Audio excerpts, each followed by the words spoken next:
안녕하세요. 저는 유원준이고요. 오늘 주체 위기 혹은 확장, 포스트 디지털의 재분지화에 대해서 강의를 진행하도록 하겠습니다. 제가 부제로 하츠네 미쿠와 싸이 그리고 로즈에 이르기까지라는 부제를 달아봤는데요.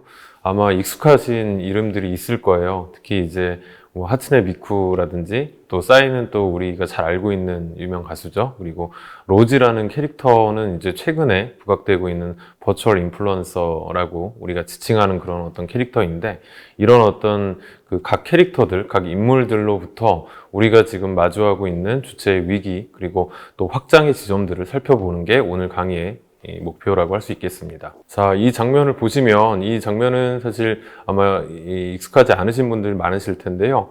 요 화면은 그 윌리엄 셰익스피어의 템페스트라고 하는 유명한 작품에 나오는 어떤 장면들을 사파로 만든 이미지입니다. 이 소설 속에 이제 주인공 미란다가 배를 타고 항해하다가 새로운 대륙을 발견하고 너무 놀라가지고 와우, 이 멋진 신세계를 보자, 봐라, 뭐 이렇게 이제 외침을 하는 장면이 있어요. 그래서 그 장면을 이제 사파로 만든 작업인데요. 요때 이제 외쳤던 오 브레이브 뉴 월드라는 오 멋진 신세계여라는 제목이 이제 나중에 소설가 헉슬리의 이 멋진 신세계라는 작품의 제목으로 인용되기도 했던 그런 어떤 장면입니다. 이미지를 왜 보여드리냐라고 한다면, 미란다가 신대륙을 마주하고 나서 너무 놀라워서 이렇게 외침을 했던 이 순간이 우리가 디지털을 처음에 마주했던 이런 순간과 굉장히 흡사하지 않을까, 유사하지 않을까 해서 이제 가져와 봤는데요. 처음에 디지털이라고 하는 기술적 단계는 우리한테 굉장히 아주 다양한 새로운 것들을 제공해 주었고, 또 우리는 그런 디지털의 기술적 단계를 마주하고 나서 놀라워하기 바빴다라고 생각을 합니다. 그런데 이제 지금은 우리한테 이 디지털이라고 하는 거는 너무나도 일상적이고 익숙한 어떤 우리의 환경이 되어버리고 있죠. 자, 그래서 이제 첫 번째로 이제 디지털이 어떤 방식으로 나타나고 있는지를 좀 이야기해 보고자 합니다. 작은 소제목을 제가 멋지거나 멋지지 않거나라고 달아봤는데요. 조금 아까 이제 이 템페스트에서 이 미란다가 아주 멋진 신세계로서 이제 신대륙을 발견하면서 외친다라고 이제 말씀을 드렸는데, 우리가 처음에 디지털을 만났을 때는 디지털의 모든 것들을 멋지다라고 생각을 했죠. 그런데 이제 디지털에 멋진 부분만 있느냐? 그렇지 않은 부분 당연히 있겠죠. 그래서 이제 멋지거나 멋지지 않거나라는 소제목을 달아서 디지털이 현재 어떻게 분절되고 있는지를 좀 이야기해 보고자 합니다. 자, 지금 보시는 영상은요, 이 영상도 사실은 조금 오래된 영상인데, 과거에 이제 LG에서 새로운 휴대폰을 만들면서 그 런칭하는 영상이에요. 근데 이 영상이 과거로부터 현재에 이르기까지 다양한 매체들의 변화를 우리한테 보여주고 있고, 중국에는 이제 디지털 매체가 등장하는 그런 일련의 과정을 보여주는 영상이기 때문에, 어떻게 보면 디지털로의 이 행보들을 잘 보여주는 영상이라고 보실 수 있을 것 같습니다.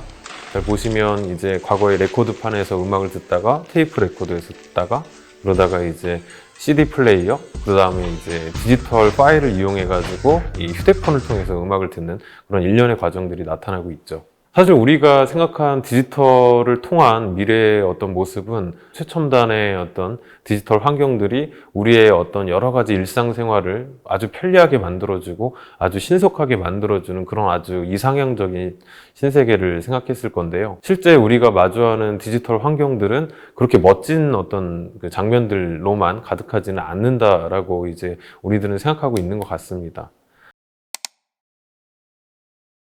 그래서 최근에 이제 디지털 환경이 만들어내는 어떤 속성에 대해서 이 인공적 현재성과 현재적 가상성이라고 하는, 얘는 이제 자크 데리다의 용어인데요. 이 두 개의 어떤 이 상반된 용어를 가지고 이 최근의 디지털 환경에 대한 이야기를 해보고자 합니다. 자, 아마 여러분들 중에는 이 뉴욕에서 벌어진 9.11 테러 사건을 잘 기억하는 분도 계실 거고, 아마 이 영상을 보고 계신 분들 중에 연령이 낮으신 분들은 아마 이 9.11 사건에 대해서 이 신문이나 사건 기록을 통해서만 아마 접하셨을 건데요. 이 9.11 사건 같은 경우에도 현재 실시간으로 발생되고 있는 사건이었음에도 불구하고 그거를 보여주는 TV 화면을 보면서 이게 믿기지가 않는 거예요. 지금 내가 직면하고 있는, 내가 딛고 있는 현실의 현재 순간인 게 맞는 것인지. 조금 아까 제가 인공적 현재성이라는 말씀을 드렸는데요. 이 데리다가 이야기하는 인공적 현재성이라고 하는 게 지금 제가 소개해드린 이런 상황에서 우리가 생각해 볼 수 있는 그런 특성입니다. 우리는 현재를 다양한 미디어를 통해서 마주하다 보니까 그 인공적으로 만들어진, 인공적으로 직조된 환경 속에서 현재가 우리한테 전달될 수밖에 없다라는 얘기죠. 그렇기 때문에 우리가 이 미디어를 통해서 마주하는 현재라는 순간은 굉장히 이제 과거에 우리가 경험했던 현재라는 순간과 다른 어떤 인공적 특성을 가질 수밖에 없다라고 이야기할 수 있겠습니다. 자, 이 현재성이라는 말 자체가 이 데리다는 이 불어에서 특히 복수로 사용한 액츄얼리티에 대해서 집중을 하면서 관용적으로 뉴스나 시사를 의미하는 그런 이 중의적 의미를 가지고 있다라는 그런 점에 집중을 해서 이 현재성 자체가 사실은 우리한테 어떤 새로운 소식을 알려주는 뉴스의 이중적 의미를 가지고 있는다라고 이야기하고 있습니다.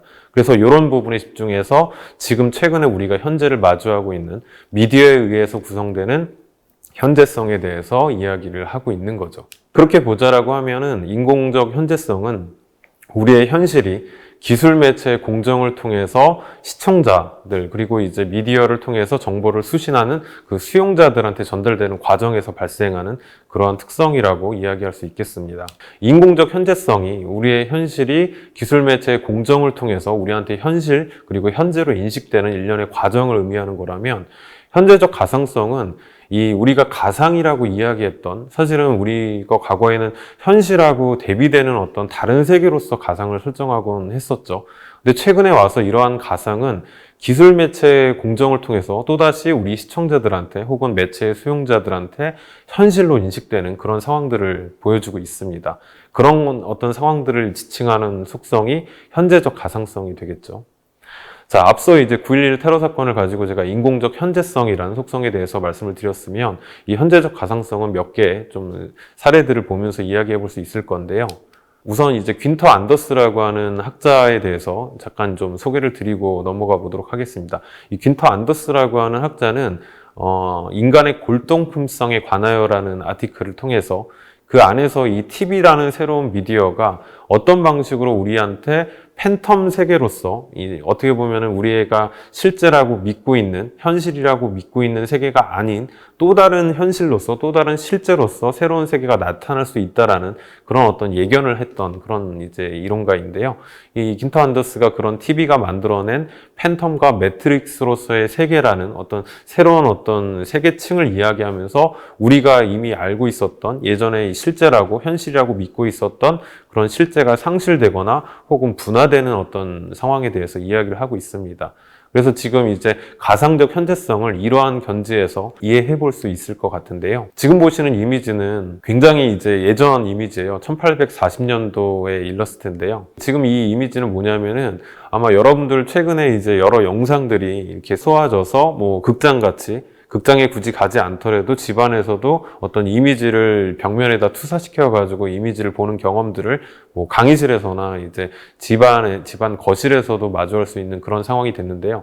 그런 것들을 우리가 빔 프로젝터라고 하죠. 근데 이 빔 프로젝터의 아주 오래된 형태가 이 매직 랜턴이라고 이름 붙여진 그런 어떤 영상기 같은 도구였습니다. 지금 이제 일러스트에서 보시는 것처럼 화면 이 커튼 뒤편에서 이 매직 랜턴을 작동시켜서 어떤 아주 환상적인 이미지를 이렇게 커튼에다 투사하게 되면 그거를 보는 이제 시민들이, 마을 주민들이 굉장히 놀라워하고 이런 어떤 광경들을 일러스트로 묘사한 작업인데요. 이런 식의 어떤 이제 과거의 시도로부터 우리는 가상적인 어떤 이미지를 경험해 왔다라고 생각할 수 있을 겁니다. 자, 지금 보시는 이미지는 1900년도에 시도됐던 이 무빙 파노라마 시베리안 익스프레스라고 하는 시베리아 횡단 열차를 이제 하나의 공연으로 만든 거예요. 근데 지금 이제 이 이미지를 보시면 관람객석이 오른편에 위치하고 있고 왼편에는 그 관람객들이 보는 무대 미술 장치들이 몇 겹으로 이제 쌓여져 있는 것을 보실 수 있을 텐데요. 이 시베리안 기차가 원래 이제 이동을 하면서 기차를 타는 사람들은 기차의 창문을 통해서 창밖 풍경을 감상하게 되잖아요. 그거를 실내에서 구현한 일종의 가상현실 장치라고 보실 수 있겠습니다. 1900년경에도 이런 것들을 시도했다라고 생각하면 지금 우리가 마주하는 어떤 여러 가지 가상현실 장치나 그런 환경들은 과거로부터 시도됐던 것들이 최근의 기술 미디어와 만나서 좀 더 밀접하게, 좀 더 아주 면밀하게 구성되는 거라고 이야기할 수 있을 겁니다. 자, 이런 어떤 상황들은 우리한테 새로운 어떤 공간들을 만들어내게 됩니다. 또 제가 소개해드릴 이론가는 엘리자베스 그로스라고 하는 이론가인데요. 이런 이제 기술 매개물들이 이 무언가 우리 현실에 개입하게 되면서 기술 매개의 더 쉬움에 의해서 새로운 사이 공간들이 생성된다라고 이 엘리자베스 그로스는 이야기하고 있는데요. 이 새로운 사이 공간이라고 하는 건 뭐냐면 아까 제가 9.11 테러 사건 보면서 그런 말씀을 드렸죠. 현실에서 발생하고 있는 사건인데 그게 나의 현실은 아닌 그런 어떤 새로운 어떤 개념들, 새로운 공간들이 생성될 수 있다라고 보는 겁니다. 이 엘리자베스 그로스의 사이 공간의 생성은 그런 취지와 맥락에서 이해할 수 있는 그런 개념이라고 소개할 수 있겠습니다. 좀 이제 이론들만 소개해드려서 약간 좀 이제 어려우실 수 있을 것 같아서 작업을 조금 소개해드리려고 하는데요. 지금 보여드리는 작업은 마이클 라이막이라고 하는 작가의 디스플레이스먼트라고 하는 이 작업입니다. 1980년도 작업이니까 굉장히 오래된 작업이죠. 그런 도시의 경관 프로젝트들을 보면, 영상을 이제 도시의 이 건물 외벽에다가 이 영상을 투사해서 굉장히 다양한 영상을 이제 보여줌으로써 이 건물이 마치 옷을 갈아입는 것 같은 그런 효과를 제공하는 건데요. 그런 효과가 이런 그 마이클 라이막의 1980년도 작업에서 굉장히 이른 시기에 시도됐다라고 이야기할 수 있는 거죠. 지금 화면에 보시면은 그 어떤 사람이 앉아있는 어떤 집안 풍경의 모습이 보일 텐데요. 사실 저 집안 풍경은 그 아래 이미지에서 보시는 것처럼 그 방 안의 모습에다가 영상을 투사해서 마치 현실에 있는 것처럼 현실의 어떤 그 오브제들이 각기 다른 색들을 보여주는 것처럼 영상으로 매핑하는 어떤 그런 장면들을 시도했던 그런 예술 작업인데요. 이런 예술 작업이 지금 우리 최근에 시도되고 있는 프로젝션 매핑과 같은 기술의 아주 이른 사례라고 이야기할 수 있을 겁니다. 자, 이 작업은 파블로 발부에나라는 이 스페인 이 미디어 아티스트의 작업인데요. 이 패러사이트라고 하는 이 기생충이라고 하는 작품 제목을 가진 이 작품은 도시 공간 속에 지금 이제 이 이미지 속에서도 파블로 발부에나가 이 어떤 방 안에다가 영상을 투사해서 원래 이제 물리적으로 이제 고정되어 있는 공간이 영상을 통해서 어떻게 확장될 수 있는지를 보여주는 거죠. 그래서 우리가 일상적으로 경험하는 아주 그 흔하게 마주 볼 수 있는 공간이지만 마치 숨어 있는 새로운 공간들이 숨어 있는 것처럼 이 영상을 통해서 보여주는 그런 작업입니다. 이런 작업을 통해서 아까 우리가 이야기했던, 제가 소개드렸던 엘리자베스 그로스가 이야기했던 새로운 사이 공간들이 어떻게 현재의 디지털 미디어를 통해서 등장할 수 있는지를 우리가 예측해 볼 수 있을 것입니다.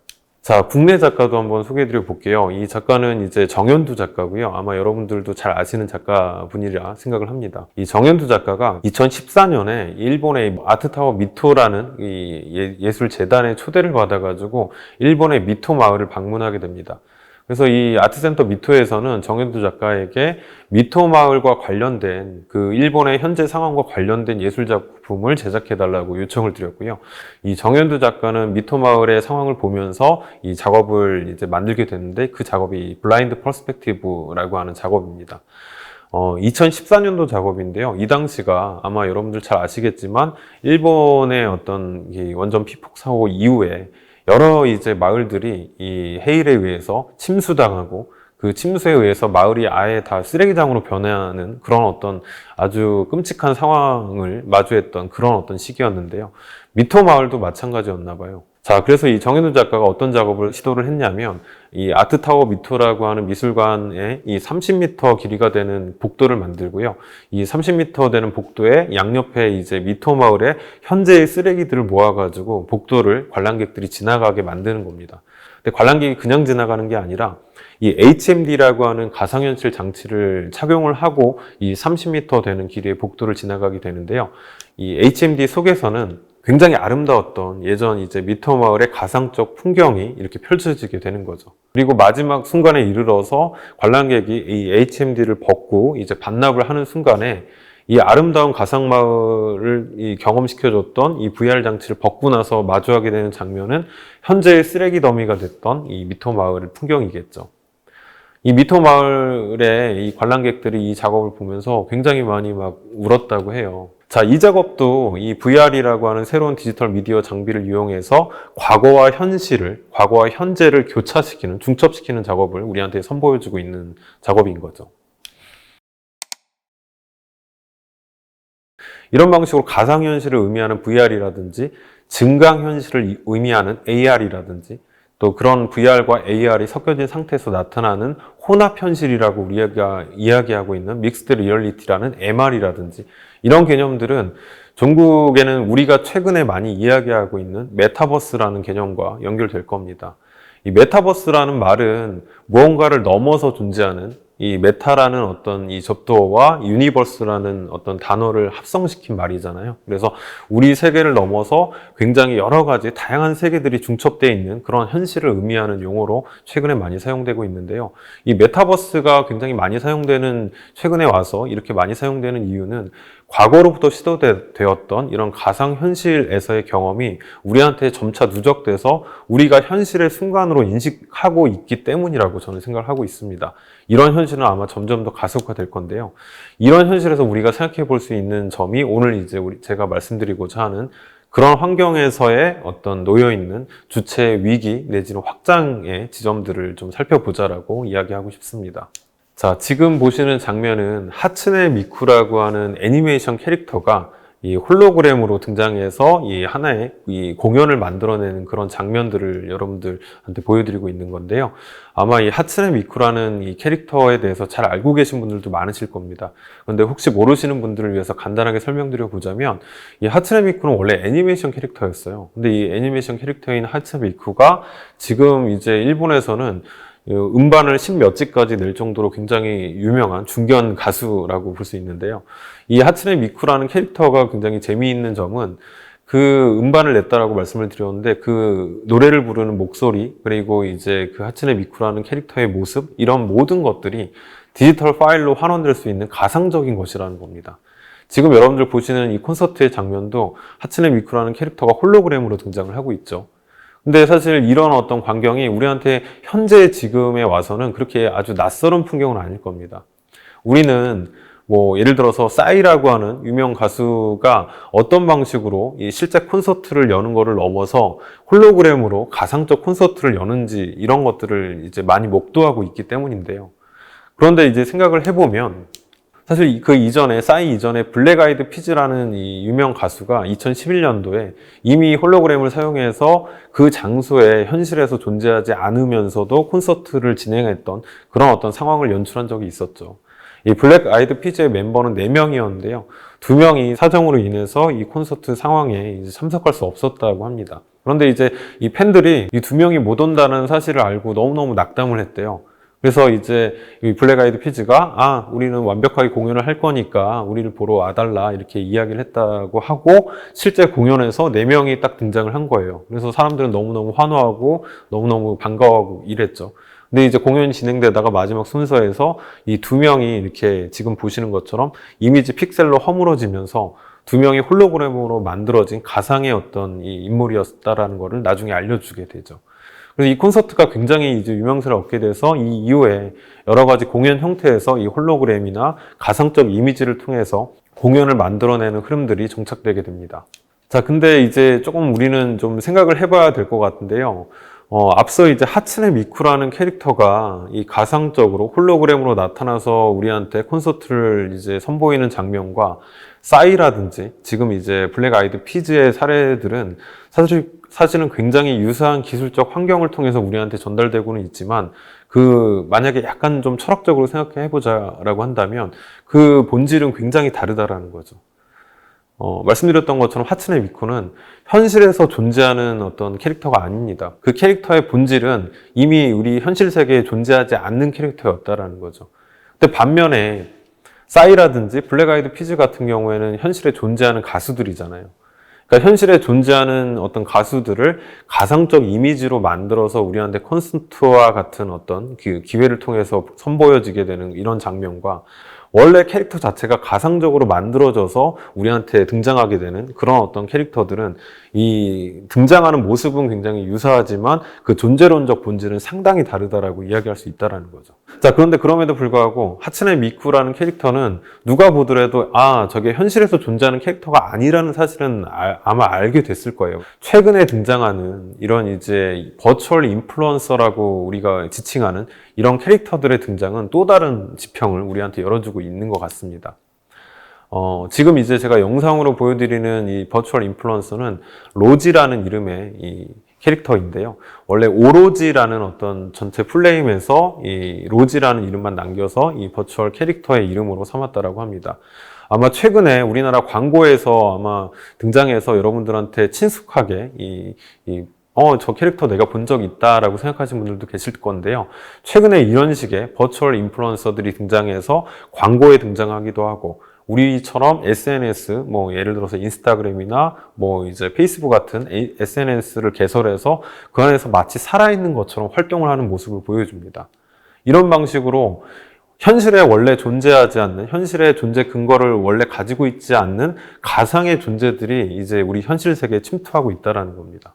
네, 지금까지 보여드렸던 이러한 어떤 다양한 상황들은 우리한테 디지털이 어떻게 분화되고 있는지를 보여주고 있습니다. 그리고 우리는 이제 디지털이 포스트 디지털의 시대로 넘어가는 그런 어떤 광경들을 목도하고 있는 걸지도 모르겠는데요.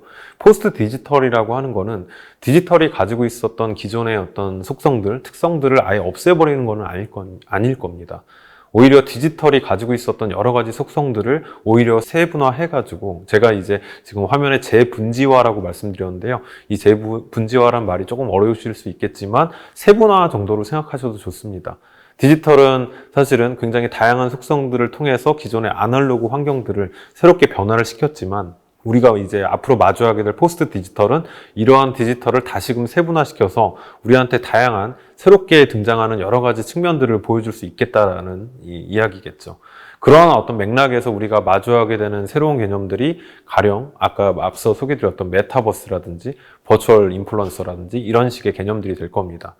당연히 우리의 어떤 현실이 이러한 방식으로 굉장히 다양한 그리고 다층적인 어떤 레이어에 노출돼서 다양한 어떤 세계의 어떤 속성들을 보여주게 된다면 그 환경 속에서 살아가고 있는 우리들은 어떻게 될까요? 우리들은 우리가 믿고 있는 현실이라고 하는, 우리가 딛고 있는 이 현실 세계 속에서 살아갈 수밖에 없는데요. 우리가 딛고 있는 이 현실이 굉장히 다양한 어떤 세계로 분화되는 겁니다. 그렇게 되면 당연히 우리를 구성하고 있는 우리의 주체성도 분화될 수밖에 없겠죠. 그래서 제가 주체의 위기 혹은 확장이라는 전체 이 강의의 주제를 이제 말씀드리는 이유는, 이러한 환경에서 우리의 주체는 위기를 맞이하게 될 겁니다. 근데 우리가 맞이하게 되는, 우리가 위기라고 정의하는 주체의 위기는 사실은 기존에 하나밖에 없는, 현실이 하나밖에 존재하지 않는다는 어떤 믿음에서 이제 등장했던 그런 주체가 맞는 위기일 거고요. 그거를 조금 더 확장된 개념에서 생각을 해보자면 오히려 주체의 위기가 아니라 주체가 확장될 수 있는 그런 상황이 아닐까 생각할 수 있겠습니다. 그래서 우리가 이제 앞으로 맞이하게 될, 혹은 이제 현재 시점에서도 점점 더 빈번하게 마주하고 있는 이 포스트 디지털 환경은 우리의 주체를 조금 더 다른 맥락에서 확장시키고 더 분화시킬 거라고 생각할 수 있겠습니다. 강의 마무리하도록 하겠습니다. 감사합니다.